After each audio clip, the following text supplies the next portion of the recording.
Informativo WAP, el lugar de las noticias universitarias, docencia, investigación, cultura, deportes. Informativo WAP, producción general de WAP. Muy buenas noches, soy Coco Guerra y en esta emisión especial de Informativo WAP hablaremos sobre el violentómetro animal. Síguenos en nuestra transmisión por el canal 18.1 de Televisión Abierta y en el 118 de Megacable, o bien escúchanos en redes sociales como @TVWAP, a través de la página oficial www.tv.wap.mx o por la app de TV WAP.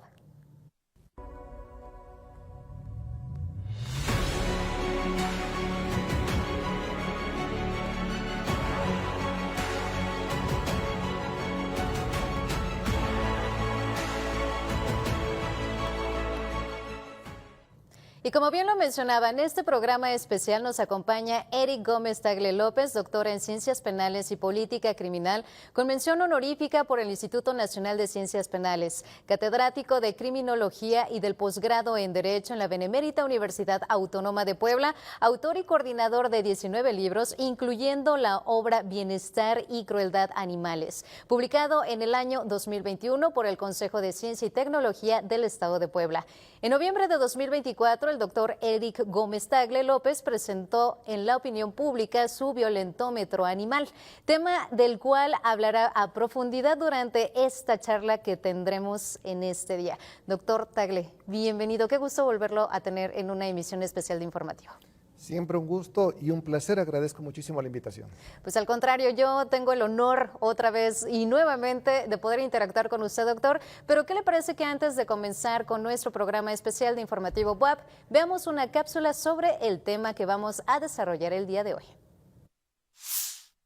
De acuerdo con información compartida por el sitio Posta de Baja California Sur, en nuestro país cerca del 70% de los perros viven en situación de calle y se estima que 60,000 animales mueren cada año debido a maltrato. Asimismo, se dio a conocer que México ocupa el tercer lugar en maltrato animal en Latinoamérica y que a pesar de que en 31 de las 32 entidades federativas el maltrato animal es considerado un delito, solo se castiga el 0.1% de los casos reportados. Por su parte, el Instituto Belisario Domínguez estima que en México 7 de cada 10 animales domésticos sufren de alguna forma de maltrato.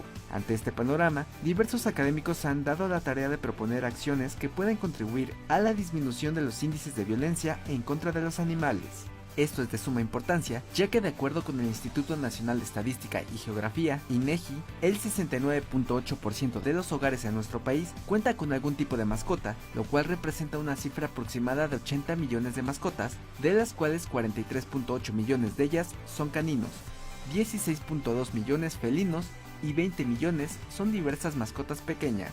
Así como se fomenta un respeto hacia los demás, también debe existir una cultura sobre el adecuado cuidado de nuestras mascotas, ya que también son seres vivos, cuyo bienestar depende de nosotros como sociedad.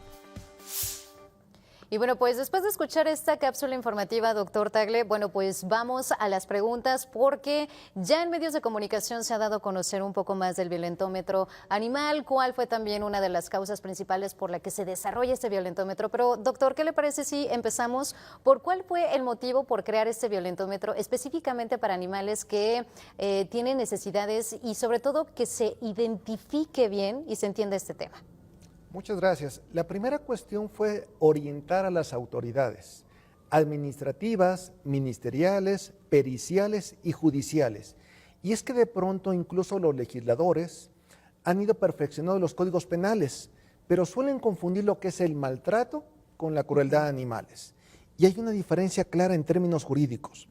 La otra cuestión fue crear una conciencia social, porque de pronto la gente justamente habla sobre los otros seres vivos como si fueran cosas, objetos o simplemente una forma cariñosa de decirles mascotas. Hay que reconocer que son animales, seres sintientes, seres sensibles y con diferente grado de inteligencia, pero que tienen en general terminales nerviosas, lo que implica que pueden experimentar dolor y placer. De esa forma es que hubo la necesidad de trabajar esto a partir de un libro que publiqué justamente en el año 2021, que editó el gobierno de Puebla, en el cual se habla no solamente de la prevención, atención, control y erradicación de la violencia contra los animales, sino que también se buscó procurar desde ese inicio a lo que se llama bienestar animal. Bueno, ya lo entendemos un poco más porque de hecho tenemos un Instituto del Bienestar Animal en el que, bueno, pues a veces no entendemos tanto el concepto.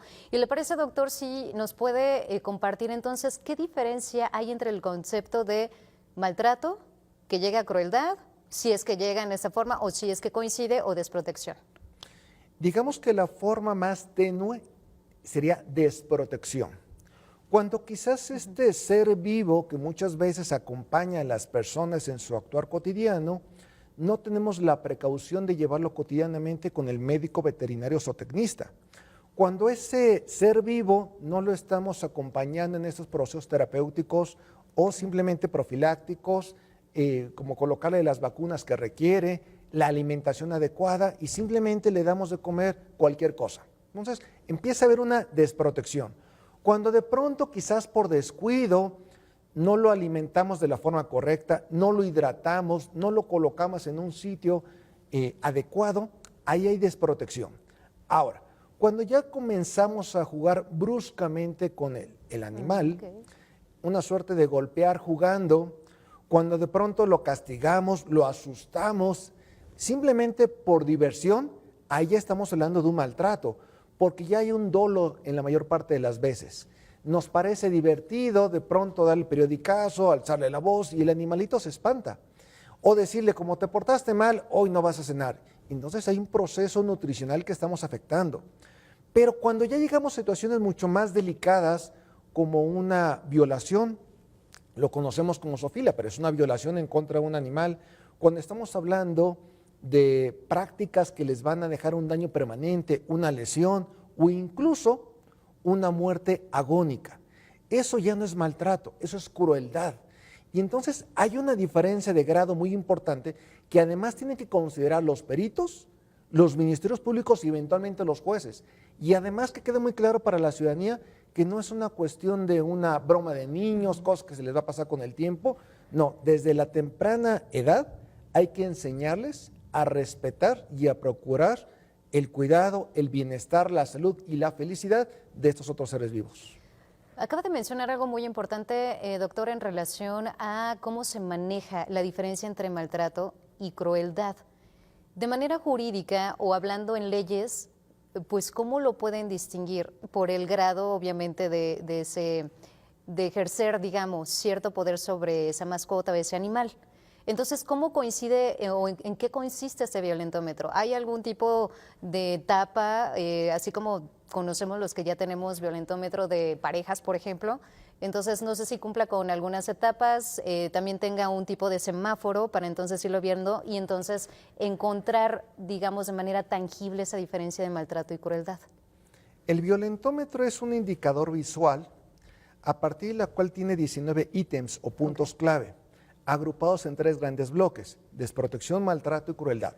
Y justamente se transita desde las formas más sutiles de violencia hasta aquellas que generan tortura o lo que decíamos una muerte agónica a este ser.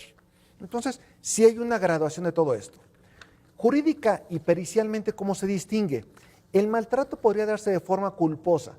Por ejemplo, hay especies animales que no pueden consumir determinados alimentos, pero quizás a partir de la ignorancia que tiene uno, se le hace fácil ver al animal con hambre y le damos algo y le produce quizás un ataque, una convulsión, vómito, pero lo hacemos por descuido o por ignorancia.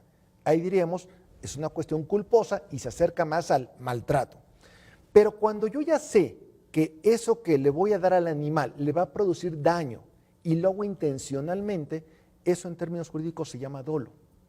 Quiere decir que ahí sí hay claramente una connotación de violencia, no de ignorancia, no de falta de pericia o de cuidado. Aquí hay violencia. Cuando hay dolo, la conducta se agrava. Cuando la práctica es reiterada, se agrava. Cuando se deposita la confianza, por ejemplo, en un veterinario que llegara a abusar sexualmente de un animal, se agrava la conducta justamente por la profesión y por la confianza que la sociedad le ha depositado a este colega de las ciencias veterinarias. Entonces, cuando hablamos de que hay una voluntad o una intención explícita de causar daño, una reiteración de la conducta, un abuso de la confianza y además incluso podría haber alguna suerte de rasgos psicopáticos por parte del individuo donde experimenta cierto nivel de placer. estaremos hablando quizás en algunos casos que se puede experimentar ya sea por la vía de la crueldad o por esta otra vía de violaciones o actos zoofílicos. Y también, pues estamos hablando que es una propuesta en la que se desarrolla y se propone este violentómetro animal. ¿Quién más estuvo, digamos, en este proceso para hacer este violentómetro? Es decir, debe haber varias disciplinas para que se pueda entender, tanto en la parte en donde debe ser sancionado y la otra donde entendemos la diferencia entre desprotección, maltrato y posteriormente la crueldad. Entonces, ¿qué equipo fue el que participó, doctor? Es correcto. Aunque estos temas suelen asociar únicamente con la parte de medicina veterinaria y zootecnia, se tiene que abordar desde otras perspectivas. La primera es la jurídica. Revisar el marco internacional, los tratados, convenciones, protocolos, todo lo que nos obliga como país, posteriormente a la legislación nacional, estatal y municipal. La siguiente fue estar hablando desde la administración pública y las políticas públicas. Es decir, no solamente cuáles son los compromisos y las obligaciones normativas, sino en la práctica si existen o no institutos de bienestar animal, si hay o no capacitación, si hay presupuestos, si hay albergues. Entonces, administración pública y políticas públicas. El otro enfoque, criminología. Esta ciencia dedicada a explicar el comportamiento antisocial de las personas y no solamente contra otros seres humanos, sino contra otras formas de vida. En algunos casos lo han denominado como criminología verde. Y simplemente lo podemos entender también asociado con delitos ambientales e incluso una manifestación más amplia, lo que es el ecocidio. ¿Qué otras dos ciencias? Psicología y psiquiatría. Tenemos que analizar si había un trastorno, una enfermedad, algún rasgo, alguna patología que explicara algo de esta clase de comportamientos. Porque en principio diríamos, no es normal. O sea, no es normal que un ser humano experimente placer por un lado o bien insensibilidad, porque son como los dos grandes parámetros. Hay gente que disfruta, porque incluso lo graba, lo transmite en redes sociales, pareciera ser que le parece algo llamativo para la opinión pública, y el otro grupo es la población que es insensible, que tiene conocimiento o que ellos mismos lo ejercen, pero pareciera ser que no generan ninguna cuestión emocional. No hay hartazgo, no hay tristeza, no hay dolor, no hay enojo, no hay alegría. Entonces, son dos perfiles distintos, los que experimentan placer por un lado y los que tienen una suerte de plenitud emocional. Entonces, la psicología y la psiquiatría era muy importante para estar explicando esto, porque además, si estos individuos eventualmente son denunciados, aprendidos y se van a un juicio, tenemos que analizar dos elementos, la imputabilidad y la culpabilidad. Esto para lograr una sentencia firme. La idea es que no se tenga que judicializar todos estos elementos, pero cuando se tengan que hacer, que se logre una sentencia firme, para mandar un mensaje claro a la sociedad de que esto no es simplemente una diversión, una travesura, es generar dolor innecesario contra otras formas de vida. Y bueno, pues también estamos hablando que las redes sociales aquí también tienen digamos, un papel importante no solo en la difusión, sino también en la forma de maltrato. ¿Por qué lo menciono de esta forma? Porque la pregunta que quiero realizar, doctor, es la siguiente. Me comenta y nos explica que hay una parte muy importante, no solo psicología, psiquiatría, sino también la parte de legislación. Entonces, en Puebla, ¿qué es lo que podemos abonar? Uno, como sociedad, y la otra, ustedes con esta propuesta. Porque una vez que ya la han hecho, pues obviamente seguro debe haber otros pasos más para que entonces se considere. ¿Cómo serían esos pasos, doctor? Porque pues estamos nosotros, por una parte sociedad y ustedes expertos, que ya están proponiendo pues este violentómetro y que se empieza a dar a conocer precisamente gracias a las redes sociales. Sí, justamente las redes sociales para nosotros ahorita tienen un papel fundamental, igual que los medios de comunicación masiva, porque tenemos que difundir este mensaje a quienes toman decisiones. Nuestras autoridades, los legisladores y los representantes de los partidos políticos, queremos que este mensaje llegue claro. Así como se generó un violentómetro en cuestiones de género, particularmente la violencia que se ejerce contra las mujeres, y hablamos de violencia económica, patrimonial, psicológica, sexual, física, digital, violencia feminicida, es decir, así como hay criterios, categorías de análisis vinculados con la violencia de género, queremos hacer algo similar contra estos otros seres vivos. Y esto me parece muy interesante porque lo primero que hay que hacer es generar conciencia para que esto se enseñe desde preescolar hasta doctorado. Queremos que haya campañas masivas, que las organizaciones animalistas se involucren con las autoridades. Es decir, esta perspectiva está vinculada con la protección de cuestiones medioambientales y por lo tanto no se reduce únicamente a evitar que un animal sea maltratado. La idea es algo más amplio, es crear una cultura ecológica.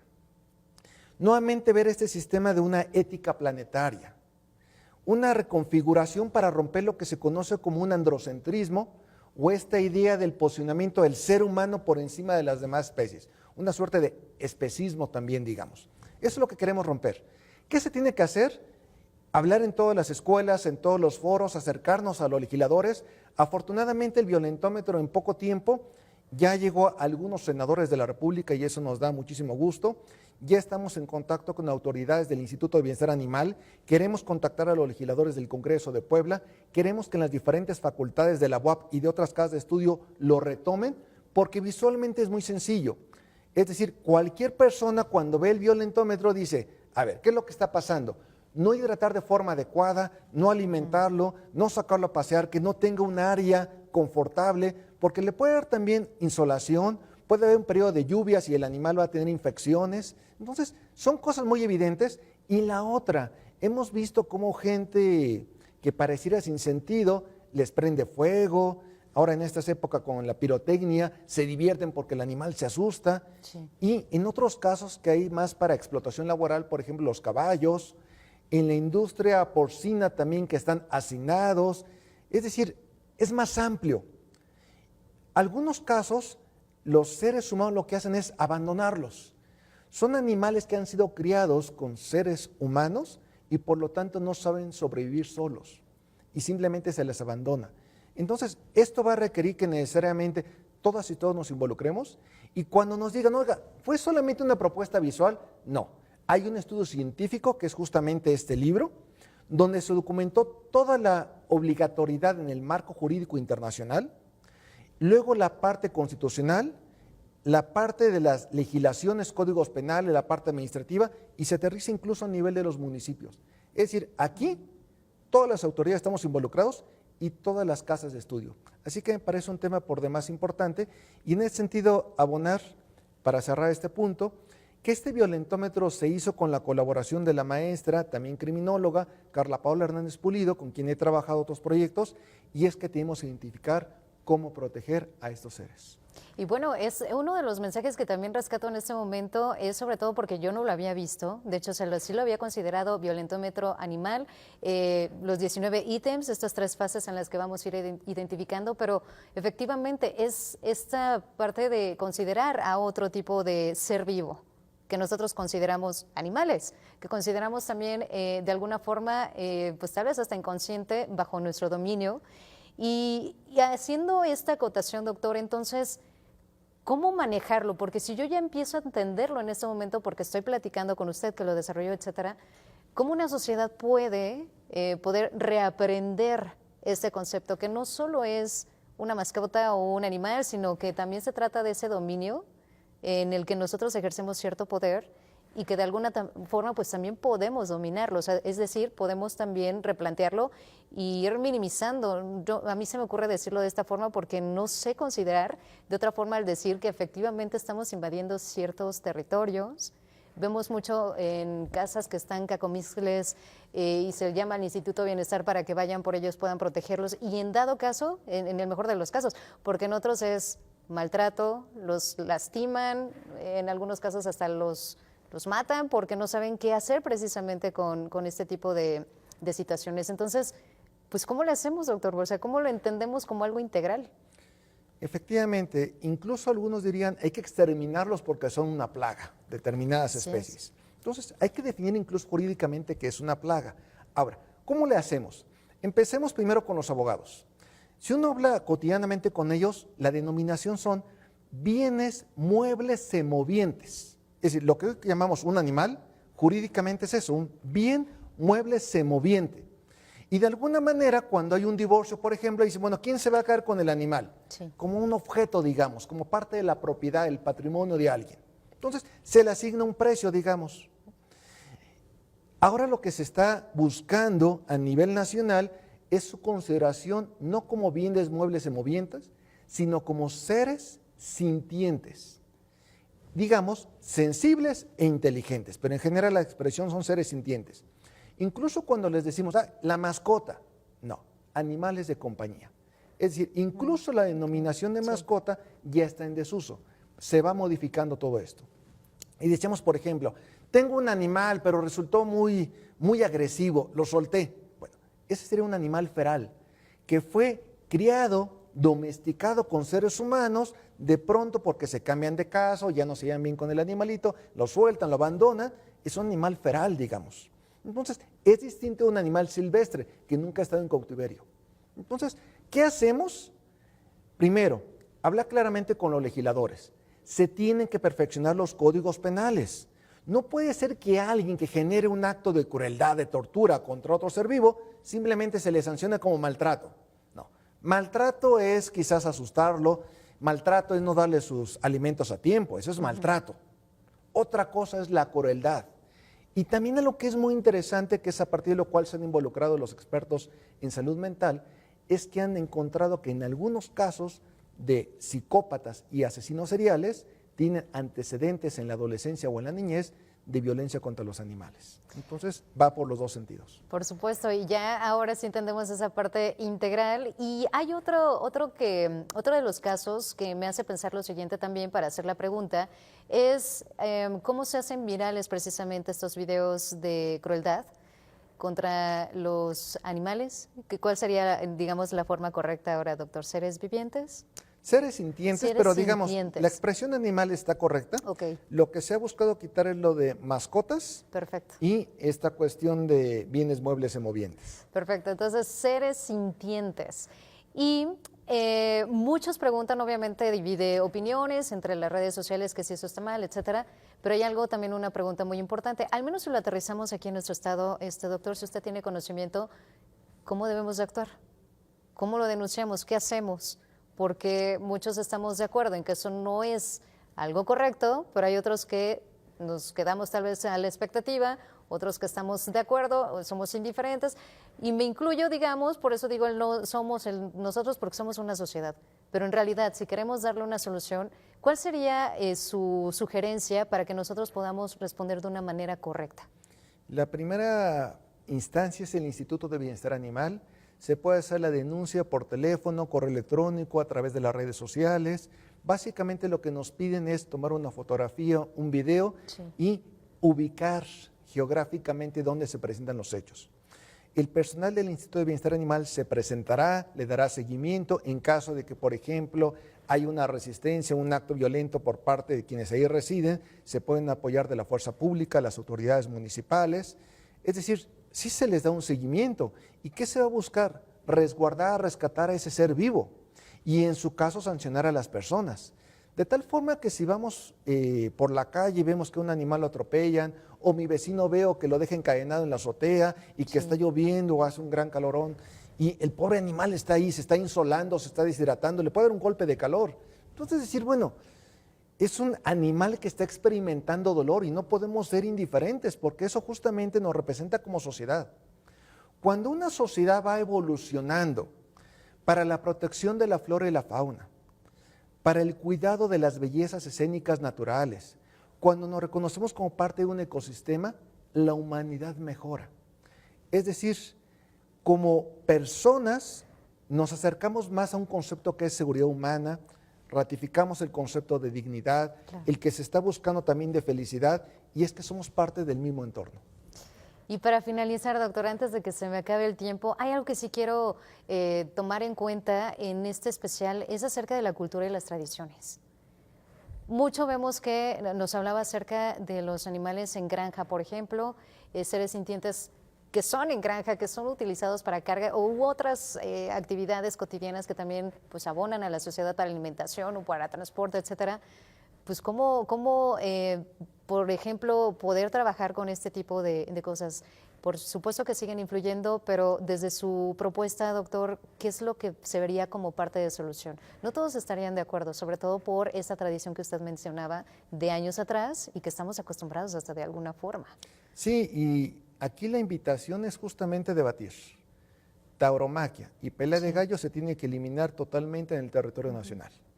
Aunque genere esta polémica, esta cuestión si es un arte, si es un deporte, si es justamente una cuestión tradicional y cultural, se tiene que extinguir la tauromaquia y la pelea de gallos, eso definitivamente. Ahora, es común que alguien diga, mira, son cuestiones comunitarias, ¿no? Tradicionales, usos y costumbres lo llaman. Sí, pero estamos hablando de un concepto que es soberanía y estamos hablando de un derecho positivo mexicano. Es como antes, en otro contexto, por ejemplo, cuando se utilizaba la compraventa de seres humanos, cuando se pagaba el dote por casarse con una persona menor de edad, y eran las tradiciones de la comunidad, que era común en Guerrero, en Oaxaca, en Chiapas, y de pronto dijeron no. Estamos hablando de los derechos de las niñas, niños y adolescentes, estamos hablando de erradicar la violencia de género, y de pronto dirán, pues será mucha costumbre, pero a partir de hoy se sanciona legalmente. Y si hay resistencia se tendrá que reeducar a la población, pero tiene que haber un mensaje firme por parte de la autoridad de que esto no se va a permitir más. Creo que como autoridad, como Estado, como municipio nos beneficia ampliamente y además eso va a permitir fortalecer el ecoturismo. México ya es una gran potencia mundial en términos turísticos y a partir de que mejoremos nuestra protección del medio ambiente, de la flora y de la fauna, más bien tendremos una industria limpia que es justamente el ecoturismo y eso generará más fuentes de empleo también. Perfecto, doctor. Bueno, pues a mí me encanta poder platicar con usted, doctor. Aprendo muchísimo más y entendemos perfecto cuál es la diferencia entre uno y otro concepto y propuesta. Y en este caso, pues le agradezco muchísimo que haya aceptado esta invitación, este especial de informativo. Muchísimas gracias, doctor. Gracias, siempre un gusto y un honor. Muchísimas gracias también a todos ustedes que nos acompañaron. Y bueno, pues así es como damos paso a la programación de Radio y TV WAP. En esta ocasión, gracias por el favor de tu atención. Recuerda que tenemos una cita mañana para vernos y escucharnos en Informativo WAP con nuestra compañera Laura Montiel. Gracias a los que siguieron la información de nuestra institución en las redes sociales. Soy Coco Guerra, siempre haz escuchar tu voz.